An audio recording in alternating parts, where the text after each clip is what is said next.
സുഗമോ ദേവി സീരിയലിൻ്റെ ഏറ്റവും പുതിയ റിവ്യൂയിലേക്ക് എല്ലാ കൂട്ടുകാർക്കും സ്വാഗതം. ഇത്രയും നാൾ ഒരു MLA അല്ലെങ്കിൽ ഒരു പൊതുപ്രവർത്തകൻ്റെ ഭാര്യയായിട്ടിരുന്ന പ്രഭാവതിക്ക് രാഷ്ട്രീയം മറ്റാരും പ്രത്യേകിച്ച് പറഞ്ഞു കൊടുക്കണ്ട. പ്രത്യേകിച്ചും ഇന്നലെ പാർട്ടിയിലേക്ക് ഇറങ്ങിയിരിക്കുന്ന ദേവിക്ക് അറിയാവുന്നതിനേക്കാളും അപ്പുറം നോളജ് നമ്മുടെ പ്രഭാവതിക്കുണ്ട്. അത് ഓരോ നിമിഷവും വ്യക്തമായി തെളിയിച്ചുകൊണ്ടിരിക്കുകയാണ്. ഈ പറയുന്ന പാർട്ടി പ്രവർത്തകരായ ഗിരീഷിനോ രജനിക്കോ പാർട്ടി പ്രസിഡൻറ്റിന് പോലും മനസ്സിലാകുന്നില്ല പ്രഭാവതിയുടെ ഓരോ തന്ത്രവും എന്തിനു വേണ്ടിയിട്ടാണ് പ്രയോഗിക്കാൻ പോകുന്നതെന്ന്. കാരണം പാർട്ടി പ്രസിഡൻറ്റിനോട് രാവിലെ തന്നെ പ്രഭാവതി വിളിച്ചു പറഞ്ഞിരുന്നു തന്നെ കൂട്ടിക്കൊണ്ടു പോകാനായിട്ട് വണ്ടിയോ ആളുകളോ ഒന്നും വേണ്ടെന്ന്. അങ്ങനെ ഒരു സിംപ്ലിസിറ്റി പൊതുപ്രവർത്തകരെ, അതായത് ജനങ്ങളെ കാണിക്കാൻ മാധ്യമങ്ങളല്ലാതെ മറ്റൊരു പോംവഴിയില്ല. മാധ്യമങ്ങൾ റിപ്പോർട്ട് ചെയ്യുന്ന വാർത്തയാണ് പൊതുജനങ്ങൾ ഏറ്റവും കൂടുതൽ ശ്രദ്ധിക്കുന്നത്. അത് വ്യക്തമായി അറിയാവുന്ന പ്രഭാവതിയാണെങ്കിൽ ദേവിക്ക് അനുഗ്രഹം ചോദിക്കാൻ വന്നപ്പോഴാകട്ടെ തിരിച്ചനുഗ്രഹിക്കുകയും അവളെ ആശംസിക്കുകയും ചെയ്യുന്നു. എന്നിട്ട് കുത്തിയാണെങ്കിലും ഈ അമ്മയെ ശപിക്കല്ലേ എന്ന് പറയുന്നു. മാത്രമല്ല ദേവിക വലിയ ആളും ആരവത്തോടെയും വണ്ടിയിൽ പോകുന്ന സമയത്ത് ഒരു ഓട്ടോറിക്ഷയിൽ സിമ്പിളായിട്ടുള്ള സാരിയും അധികം മേക്കപ്പ് ഒന്നും ഇല്ലാതെ പോകുമ്പോൾ രജനിക്ക് പോലും അതിശയം തോന്നുന്നു. അമ്മ ഇങ്ങനെ പോയി കഴിഞ്ഞാൽ ആളുകൾ എന്ത് പറയും, വാർത്താക്കാരൊക്കെ ഉണ്ട്, അവരൊക്കെ കണ്ട കളിയാക്കില്ലേ എന്നൊക്കെ പറയുമ്പം ഇത് നീ മാറ്റി പറയരുതെന്ന് മാത്രമേ രജനിയോട് പറയുന്നുള്ളൂ. അതേസമയം നമ്മുടെ ഗിരീഷിനാണെങ്കിൽ പോലും അല്പം വിഷമമുണ്ട്. കാരണം VDF പാർട്ടി പ്രവർത്തക ഇത്രയും വലിയ ആളും ആരവത്തോടെയും പോകുമ്പോൾ നമ്മുടെ KDF പാർട്ടി പ്രവർത്തക ഒരു വണ്ടി പോലും ഇല്ലാതെ ഒറ്റ അനുയായികളും ഇല്ലാതെ ഒറ്റയ്ക്ക് പോകുന്നത് ആളുകൾ എന്ത് വിചാരിക്കും എന്നൊക്കെ പാർട്ടി പ്രസിഡൻറ്റിനോട് വിളിച്ച് പറയുന്ന സമയത്താണ് അദ്ദേഹം പോലും പറയുന്നത് അതൊക്കെ ആദ്യം അമ്മായിയമ്മയോട് ചോദിക്കുക, അവരുടെ മനസ്സിലിരിക്കുന്ന എന്താണെന്ന് എനിക്ക് പോലും അറിയില്ല, ആരെ അയക്കേണ്ട, വണ്ടി വേണ്ടെന്നും പ്രഭാവതി തന്നെ വിളിച്ചു പറഞ്ഞെന്ന്. ഇലക്ഷൻ പ്രചരണത്തിന് ഇറങ്ങുന്നതിന് മുമ്പിട്ട് ദേവികയും നന്ദനും കാണാൻ വരുന്നത് മറ്റാരെയല്ല അരുന്ധതിയാണ്. അരുന്ധതിയെ സംബന്ധിച്ച് ചന്ദ്രോത്ത് വീട്ടിലുള്ള രണ്ടു പേരെ, അതായത് ദേവികയും നന്ദനും. നന്ദനാണെങ്കിൽ സ്വന്തം മകനാണ്, ദേവിക മകൾക്ക് തുല്യമായിട്ടുള്ള മരുമകളും. അപ്പം അവർ രണ്ടുപേരെയും വെച്ച് പ്രഭാവതിയെ തകർക്കുക എന്നത് തന്നെയാണ് അരുന്ധതിയുടെ ഉദ്ദേശം.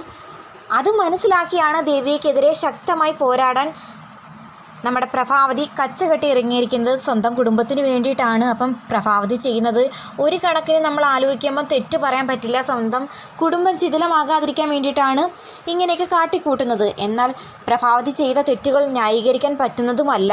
ചന്ദ്രോത്ത് വീട്ടിലേക്ക് പോകുന്ന അച്ഛനെ, മാധവനെ നല്ലതായിട്ട് ഉപദേശിച്ച് വിടുന്നുണ്ടായിരുന്നു നമ്മുടെ ശാരികയും. വാർത്താമാധ്യമങ്ങൾ എന്തെങ്കിലും ക്വസ്റ്റ്യൻ ചോദിക്കുവാണെങ്കിൽ ഇങ്ങനെ പറയണം, അങ്ങനെ പറയണം, മാത്രമല്ല ചേച്ചിയുടെ പ്രചരണത്തിന് വേണ്ടിയിട്ട് നമുക്കും കൂടി ഇറങ്ങാമെന്ന് പറയുമ്പം അമ്മയാണ് വിലക്കുന്നത്. എന്തായാലും ഒരു വീട്ടിലുള്ള രണ്ട് സ്ഥാനാർത്ഥികളാകുമ്പോൾ ഒരു കാരണവശാലും പ്രഭാവതിക്ക് നമ്മൾ അങ്ങോട്ട് ചെല്ലുന്നത് ഇഷ്ടപ്പെടില്ല, അതുകൊണ്ട് വേണ്ടെന്ന്.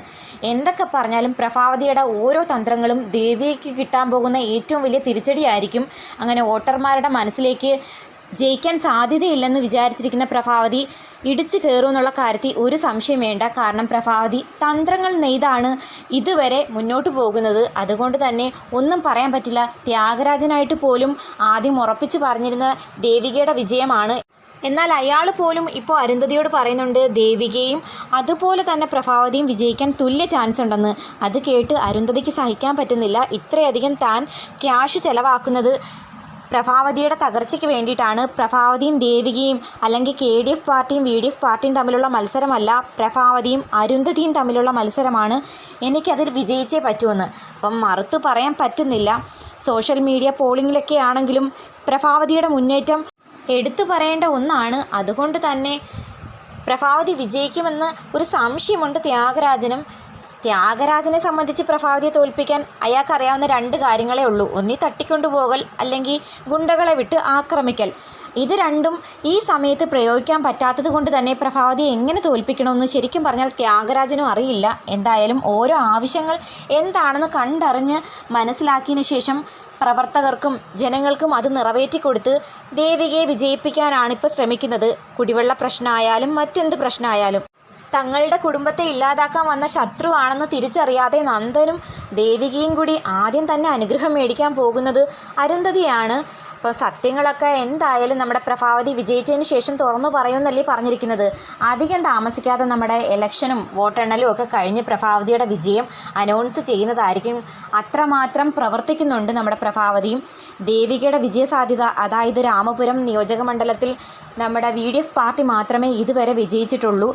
അതിനെപ്പോലും മറികടന്നുകൊണ്ട് നമ്മുടെ പ്രഭാവതി തന്ത്രങ്ങൾ നെയ്ത് വിജയിക്കുന്നു. അങ്ങനെ വിജയിച്ചു വരുന്ന പ്രഭാവതി എല്ലാ സത്യങ്ങളും എല്ലാവരോടും തുറന്നു പറയുന്നു. ദേവിക MLA സ്ഥാനാർത്ഥിയായിട്ട് മത്സരിക്കാൻ എല്ലാ യോഗ്യതയുള്ളൊരു പെൺകുട്ടി തന്നെയായിരുന്നു. അവൾ മത്സരിച്ച് വിജയിക്കണം എന്ന് തന്നെയായിരുന്നു എൻ്റെ മനസ്സിലെ ആഗ്രഹം. പക്ഷേ എൻ്റെ ശത്രു അവൾ കാരണമാണ് ദേവിക മത്സരിക്കാൻ പോകുന്നേ എന്നറിഞ്ഞിട്ട് ദേവികയുടെ വിജയത്തിലൂടെ അവൾ എൻ്റെ കുടുംബം തകർക്കാൻ വേണ്ടിയിട്ടാണ് വന്നിരിക്കുന്നതെന്നൊക്കെ മനസ്സിലാക്കിയാണ് താൻ ദേവികയ്ക്കെതിരെ മത്സരിക്കാൻ KDF പാർട്ടിയോട് ഒരു ചാൻസ് ചോദിച്ചത്.